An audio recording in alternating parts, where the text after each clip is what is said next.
Hello, welcome to the Art of Public Speaking.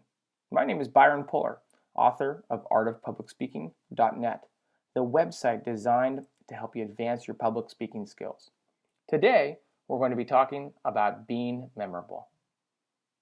For the experienced public speaker, getting up on stage oftentimes isn't the problem. An experienced public speaker knows and understands the basics behind the art of public speaking and has enough past speeches in front of a crowd of people to feel relatively comfortable standing up in front of a group. But in a field of speakers and public presenters, how do you stand out and be memorable in the minds of your attendees? First off, why does it even matter if you are remembered or memorable? In many situations, it probably doesn't. Whether you've been hired to give a speech to a group, or you're presenting to members of your company, or just offering a perspective in front of an organization, being memorable isn't always the first priority. Giving a public presentation that fits the description asked out of you and meets the needs of the audience should always be your top priority. Only once you've been able to accomplish this, though, does it help to focus your thoughts and energy on standing out. Being memorable makes your talking points stick with attendees longer, and it offers you a chance for growth in your career and for personal accolades. For the experienced public speaker, once public speaking loses its fear and getting up in front of a crowd is no longer daunting, focusing on being memorable or standing out will only help your personal and professional career. To begin, focus your efforts on being extremely personable on stage. Dictionary.com defines personable as having an agreeable or pleasing personality. If we use that as our model, it paints a fantastic picture of what a personable speaker should be to the attendees. Make sure you are not memorizing your speech, lest you come across as disinterested and unengaged. Don't recite your speech either, with obviously rehearsed jokes and pauses. Be in the moment, even if giving a public speech is a force of habit at this point. In addition, find ways to connect with your individual audience. For example, if you're speaking in Seattle, you might want to make reference to their coffee culture or a recent Seahawks win. Show your audience that you are present in the moment and that you understand who you are talking to.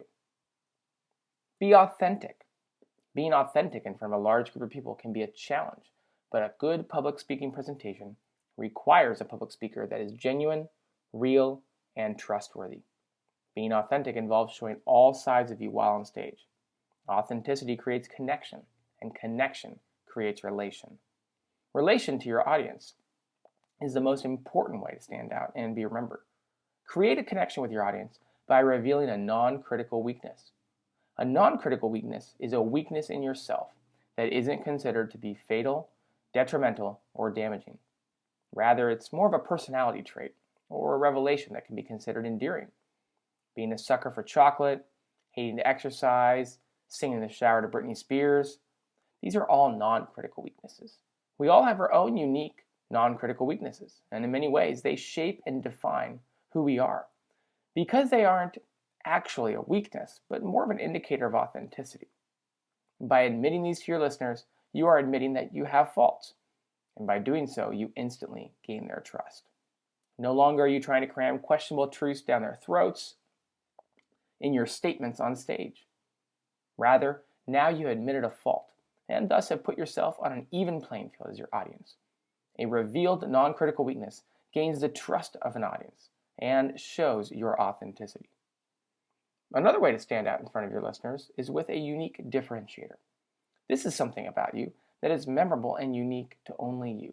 Examples of this include always wearing a pink tie, starting off your presentations the same way every time, or having a signature logo.